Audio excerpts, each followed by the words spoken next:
How will you be controlling those tomorrow?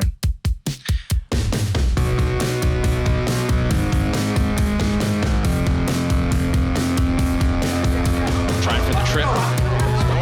Hands up on her back. See if Boldy can mount some offense for her back. That's a nice shot and a nice left.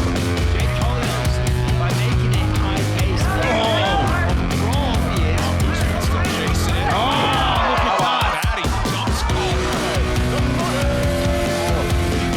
Sprint off, so if you make a race, when these guys are starting this fight, elbow in between himself and Malcolm.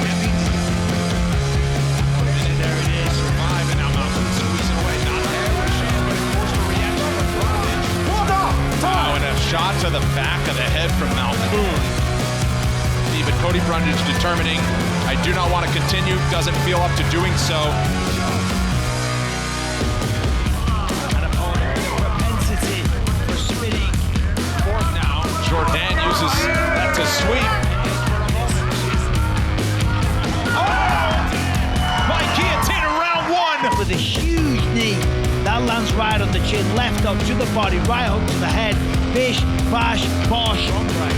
The reason I say that is because Heavy elbow.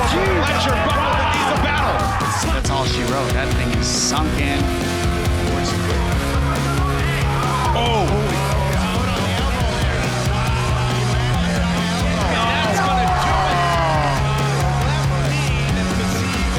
it. Look at Fizie's left knee. You'll see the separation when the right foot touches. You'll see the little slide in his left knee. See it right there.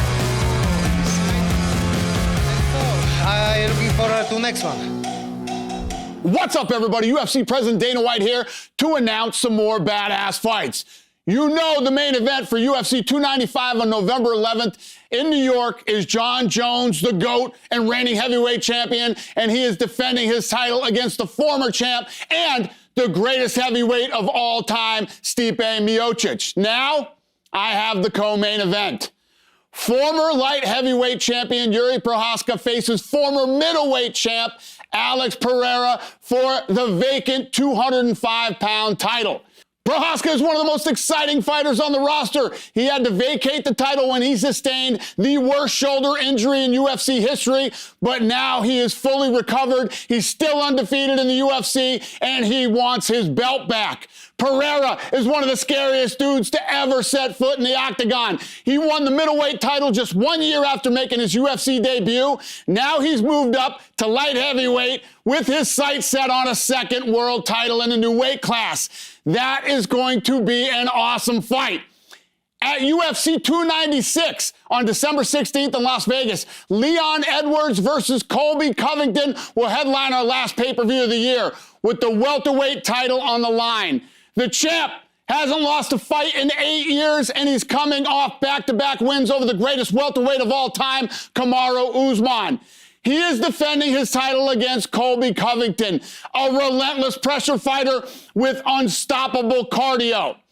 In the co-main event for UFC 296, UFC flyweight champion Alessandro Pantoja faces number 4 Brandon Royval. Pantoja is an absolute savage with 18 career finishes coming off his second win over Brandon Moreno. He is primed for his first flyweight title defense. Royval's only UFC losses are against the division's last 2 champs, Pantoja and Moreno. He's put together an impressive win streak to earn the rematch with Pantoja with the 125-pound title on the line. We have 2 incredible pay-per-view cards to close out 2023. UFC 295, Saturday, November 11th, Jones versus Miocic, Prochazka versus Pereira, Madison Square Garden, New York City. UFC 296, Saturday, December 16th in Vegas, Edwards versus Covington, Pantoja versus Royval, and we are not done adding fights to these cards. So you do not want to miss either one of these events. Make your plans now, and I will see you at the fights. Kia ora koutou katoa, no mai hara mai ki UFC On Sky, Koravinda hunia tōku ingoa. Stylebender, the movie, has been released today and we are so excited. It features our very own New Zealand UFC middleweight fighter, Israel Adesanya, and the director of the film, Zoe McIntosh, joins us now. Kia ora Zoe and welcome to the show. Kia ora, thank you. as I was just explaining to you, we have never done a show like this before, where we're taking it into the movie realm. So I'm really excited to hear about this journey that you've been on making the movie Stylebender. So let's kind of start there. Strip it all back. How did this happen? When did this happen? How did this idea even come about? Cool. So it was a long time ago now, 2019. I make a lot of films, and they're often on people kind of who are charismatic, unconventional characters who aren't afraid to step to the beat of their own drum, I guess. And I was looking through a magazine and saw this article on Israel Adesanya and thought, oh man, he would make a really interesting documentary, mainly because he was just inherent with all these contrasts, this femininity and this brutal fighter. And then, yeah, I teamed up with some producers from Fluoro Black, and here we are today. Nice. Well, yeah. So when you came up with this idea, you obviously found the talent that you wanted. Did you have to put forward like a little proposal? How did this get under the nose of Israel Adesanya for him to eventually agree to do it? Yeah, so Fraser Brown, the producer, actually came to me. It just so happened that I was already interested in him as a subject. And so he had already been working or talking to Eugene and Izzy. And I never forget the first day that we went and had a chat with both of them. And I loved it because Eugene, instead of sitting at a table and talking business, he made us sit on the sweaty mats in City Kickboxing Gym. And I was like, yeah, this is good. I like that a lot. Yeah, it's kind of, Eugene's an interesting character, isn't he? He's also another person that I feel walks to the beat of his own drum. So if you're walking into his gym, you're walking into his house essentially, and a house that's been building, a lot of fighters and where a lot of hard work happens. For you, I'm guessing that, please tell me if I'm wrong, that the world of MMA, the world of UFC was a new one for you. So what was it like stepping into that gym and that world? Yeah, MMA was certainly fresh. Like I don't even think I had watched any fights, but I was fascinated with it, and I think because I didn't have any connection with it, I wasn't a massive adoring fan of Israel's then. It meant that I asked perhaps some pretty interesting questions, and it's given the film, I think, a really unique point of view, and a unique point of view on Israel, actually. Yeah, I couldn't understand it, if I'm honest. And now I would say that I've really learnt to appreciate it. There's so much nuance, and there's art in it, weirdly. Yeah, I think that's actually something that the movie captures pretty well, is that when we see fighters, we see them in the octagon or the cage or the ring alone fighting, that one-on-one type style. But I think something that you captured really well was the team mentality, was that, there is a coach, there's Israel, but there's also this, large team behind him as well. Yeah, I found that fascinating because that's exactly what I used to think, like, two fighters in a ring, scrapping it out. But actually, there's so much complexity, there's so much teamwork, and really, I believe from observing it, that it is very much when one fighter wins, the whole team is winning. So yeah, there were so many interesting insights, yeah. Now, we don't want to, ruin things and put out spoilers, but there will be a little, bits and pieces here and there. But there's something to be said about this film, which I've been hearing, from others who have already seen it, that you've captured Israel the human. And it feels as though that the fighting is the byproduct of his story. Was that the intent of making this movie? Yeah, I think going in, there were two things. It was really crucial for me to have kind of creative control. Like, I could not be dictated by Izzy or be this glossy hype piece. Like, I just had to get to the core human of him. And also, yeah, I think the other thing was there's so much about him on the internet and everywhere that I really needed to tell a story or his story in a fresh way, but offer like fresh content about him. And that's what I'm really proud about. I do think that you're seeing all sorts of facets of Israel and just really unseen sides to him. Yeah, absolutely. You're also showing unseen people in his life. I mean, we do recognise mum and dad and his siblings and things, but there's, you know, a couple of scenes there where he's with a psychologist and is being quite vulnerable with her. So there's other, you know, elements to Izzy's story that this movie has definitely brought to life. How important was it for you to show those elements in his story? Yeah, I think it was super important. I really didn't want to make the traditional sports documentary where it's like sit down interviews, tell me about your life. So when I discovered that he had a therapist, I was like, wow, that's fascinating, and I suspect going to be a really great way to unlock his vulnerability and his truth and what's really going on for him as we track his journey. So yeah, that was pretty crucial. But yeah, I don't know where we're going with it. No, it is quite crucial, and it also feels a little like natural for a personality like Israel Adesanya. I've mentioned to you off camera, I've been working with him for nearly 10 years now.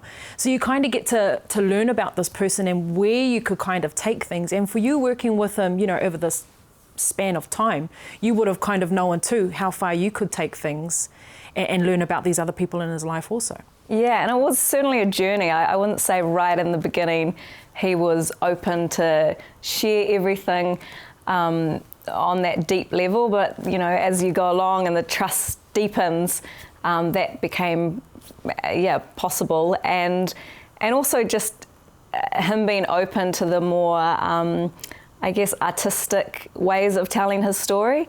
He was really up for that. I mean, you just have to look at him to understand that he's not a normal sportsman. So it was important for me to like elevate this film to be visually arresting, just like how he kind of holds himself. And I mean, you started this in 2019, right? So when you start, do you have a time limit, or I mean, it started at that fight against Robert Whittaker, and it moves on to, you know, pretty much current day. But was it always going to stop there, or where do you put the brakes on this guy? Because it's, you know, Izzy's doing amazing things all the time. That's, you know, noteworthy. Where did you say, okay, and then at this time we stop? Yeah, I think it was a back and forth. You know, there were moments where we were like, should we go here? And then obviously, you know, the fights against Alex, we had to include them to a very small degree. But I think bottom line, as a documentary maker, you're following a journey, and I won't reveal what that journey is particularly, but I think there was a certain growth that I was following with Israel, and that's kind of where I felt like this is the right place to stop. I mean, we could keep following every single fight, but I think it's not necessary. I think what this film explores is concluded at the end of it. Yeah, absolutely. There was another thing that stood out for me, and I actually had a conversation with Izzy about this in Sydney, was there were some real creative spots in this movie that really made you feel something. You were looking at it, but it made you feel something. And a conversation that Izzy and I have had over the years is about how he finds the shower a very personal space. And I noticed that that there was a scene in this movie giving you a feeling of, you know, of what he was going through, the hard work, how far he has come. How do these ideas come to you? Because it's just so emotive, yet so fitting at the same time. Yeah, I think one of the tricks with documentary is you just have to be such a deep listener. It's probably like what you do. And so I'm like always gleaning for those key, I guess, visual motifs or things that speak to the themes of the film. And the shower certainly was one of those, especially when you're exploring the brutality and the toxic stuff that comes with UFC. The shower to me was like this really delicious visual for just cleansing that away. You know, when I talk about the toxic stuff, I'm not talking about necessarily the physical fighting, but just the talk and the pre-fight stuff that these fighters have to go through. Yeah, and that's the other thing. How was access for you? I know that Israel does get a lot of say with what happens, you know, himself being in the UFC, but, you know, there's a lot of UFC footage, there's a lot of behind the scenes things that you would never see normally that the media can't even, you know, get into to show. So what was access and things like that like, or did you just have full reign? The access was pretty good, and I have to honour my producers for organising that. Luckily, the director doesn't do that. We were right in backstage at all of those main fights, and then, you know, I mean, most of the interviews are done in bed with Israel because that's where he is the next day. He's just in his hotel room, and so the access was insane, and I'm stoked about that because I think you really do connect with Israel very deeply in an intimate way. Yeah, absolutely. Because I think as a fight fan myself, seeing that kind of stuff, I was like, wow, this is awesome. Like, this is stuff that you would never see. You never see this on UFC cards. You never see this on, you know, ESPN or anything like that. So I was like, man, the access that you've got to really tune in on those moments was actually, you know, quite pivotal. But then when we're talking about people who are not fans of MMA or the UFC, and you know the name Israel Adesanya, it caters to such a large audience. You know, was that also another thing in the back of your mind about catering to more than just fight fans? 100%, and thanks for recognising that. Yeah, I think it was crucial for me to tell a story that had a bigger universal theme to it or ideas. Personally, I love getting out of my comfort zone and pushing myself. So I was interested in telling a story that people who are curious about resilience or grit could relate to. They don't necessarily have to be an MMA fan to enjoy this story, and even, just all that stuff where he's digging deep into his internal conflicts and emotions. You know, we all have that. Yeah. That's actually the word that comes to mind is relatable. Like, I watch Israel and I watch this movie and I'm just like, oh, I go through that. You know, I've gone through things like that. Even when he was talking with the therapist, you're like, yeah, I've had thoughts like that too. It just really humanized him. Yeah. And also, I mean, he's such a superstar. He's almost, I think when people are on that pedigree or level, they almost seem, they don't feel like us. And that's what I like about the film, is that you are seeing the superstar suddenly become totally human, totally relatable, and suffer the same things you do, which is cool. Yeah, very cool. And another thing that humanized the story or made it relatable were, you know, the supporting interviews that you also had throughout this movie. You're talking to his parents, you're talking to his coach, but I also felt like I saw a side of Eugene Behrman that we haven't seen before either. We talk about Eugene's vulnerability, Israel's vulnerability. We well and truly saw that in Eugene as well. So how imperative was it for him to also come to the table, because he's such a pivotal part of Izzy's story also? Yeah, he was. When I knew that Eugene was on board as well, I was like, yes, now we really have a film, because you've got this amazing contrast between this, like, I don't know, extroverted entertainer who is Izzy, and then you've got Eugene, who's grounded, not that interested in the media, just rocks around the gym in bare feet. But he also just cuts through, am I allowed to swear? He just cuts through, I'll just say crap. He really is straight up, honest, and keeps Izzy on the straight and narrow a bit, you know? Yeah. But he was crucial, absolutely crucial. Yeah, and I think people already kind of have an idea that he is that person for Israel, but I thought that this movie really highlighted, you know, behind the scenes what it's actually like, almost like a father and son type relationship.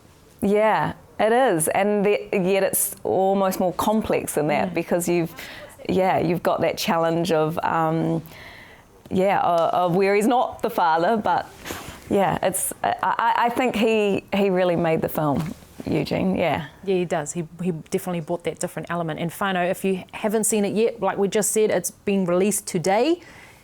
Get your tickets, get into a cinema and watch it, because I know I'm biased, but I can't, recommend the movie enough. But let's talk about, today is the release day. You've been working on this film since 2019. I don't want to use the word relief, but I kind of do at the same time. How has it been, getting this movie out to the world? Oh, it's so exciting. It has been such a long journey.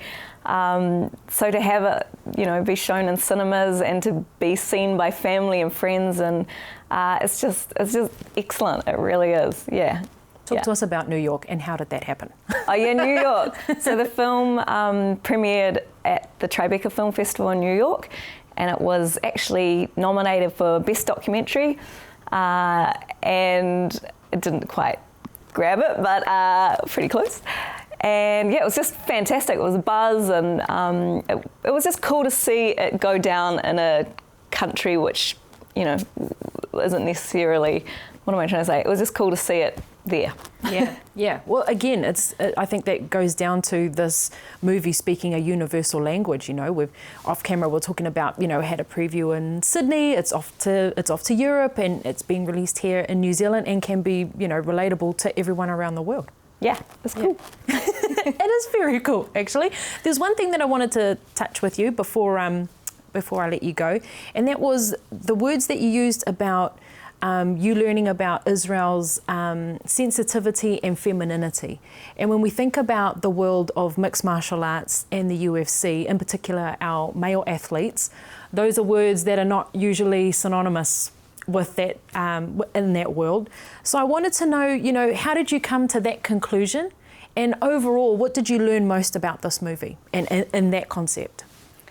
Yeah, I think the biggest thing I learnt is that you can't just judge things on the surface, you know. I mean, I think so many people, as soon as you say, oh, I've just done a film on UFC, on a MMA fighter, they're like, oh, I don't like MMA, I can't stand it, it's brutal, blah, blah, blah. But I encourage people to actually check it out, because it shows you that there's more to it than you think, and especially when it comes to Israel, there's this beautiful combination of the brutal fighter, but then, as you say, like the sensitivity, the femininity, and it's just an interesting exploration. But yeah, it dives deep into the psyche, I think. Nice. Well, Zoe, congratulations. The movie is amazing. I can't wait for everyone to go out and watch it. Let's support our local talent. Thank you. And yeah, congratulations again, and can't wait to see how far this all goes for you. Thank you so much. I appreciate that. I had the pleasure of catching up with Israel Adesanya over in Sydney, who gave me his thoughts on the creative genius of Zoe McIntosh. Being such, not a character, but so active, I should say, on social media, you have, you know, your Instagram and Twitter and all of that. You also have YouTube. You're bringing out a movie to be released. Do you feel like people think they know you, like, Yes. and they don't? No, they know parts of me. Yeah. And that's the thing. I've learned from this game is like you can't give everything away, because if you do, they'll take it all away from you. So good thing with the documentary is that you get to see parts of me that I've kept to myself because they're precious to me. But then I was like, you know what? I should let people into that side of me a little bit, which is good. But then again, there's the spectrum of me. There's a big spectrum, and there's a lot that I haven't shown to people because I cherish those, you know, parts of myself and those parts of my life, and I don't want to give it to the world, because all they'll do is just take. I know this game. I know this whole fame game, and I know they'll take it and just abuse it. Yeah. I think one thing that we kind of recognise is we don't know the fame game, obviously. It's just a different level outside of New Zealand. Yeah, we witness things here and there, but you know, there's a difference between being famous in New Zealand and being famous outside of it. You're from where you from?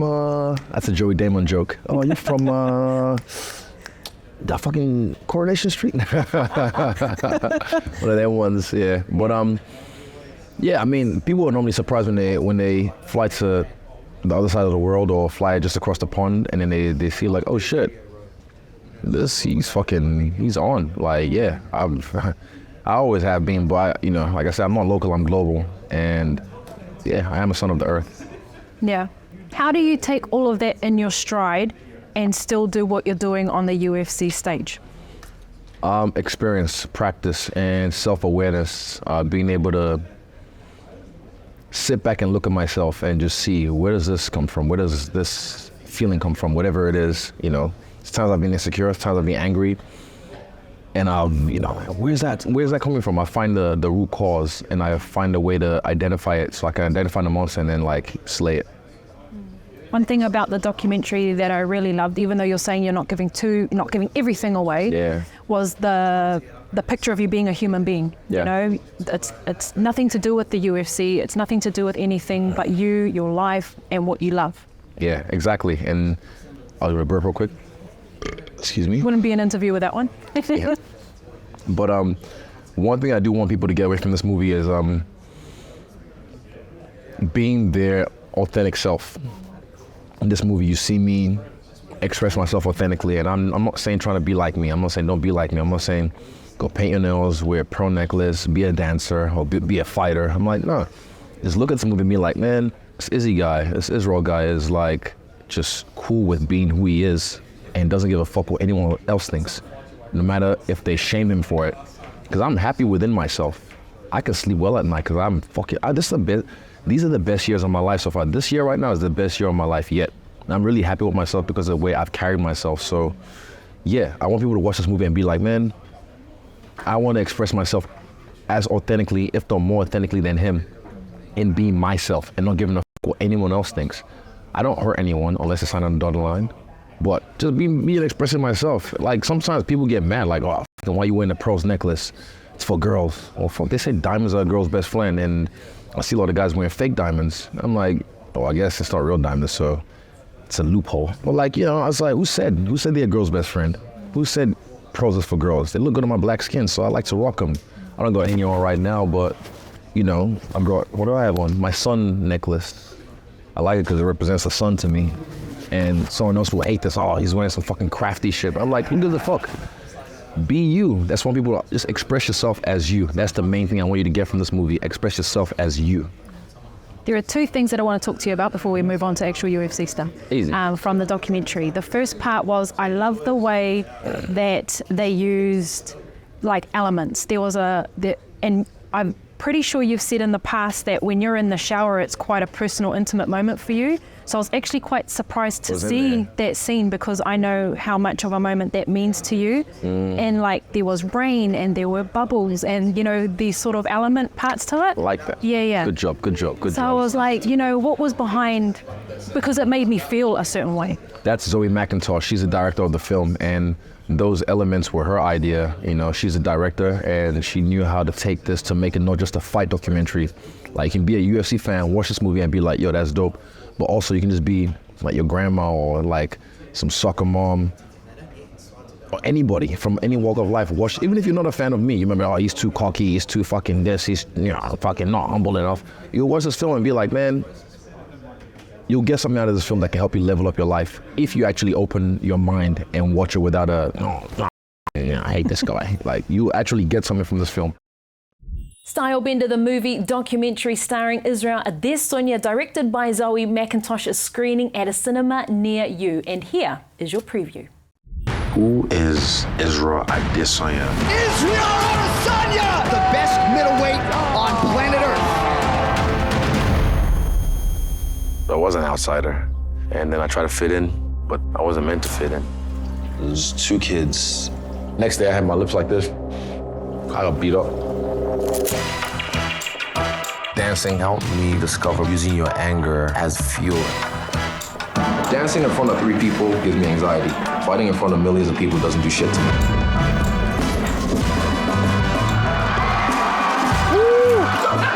They don't teach you how to be famous, so I've had to learn this shit myself. Israel Adesanya has found himself under fire for trash talking.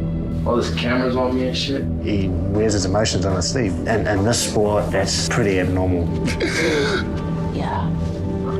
I still struggle. I'm just fighting through everything. I have to make him understand what's going to keep him focused is his love for the sport. You never let me not be me.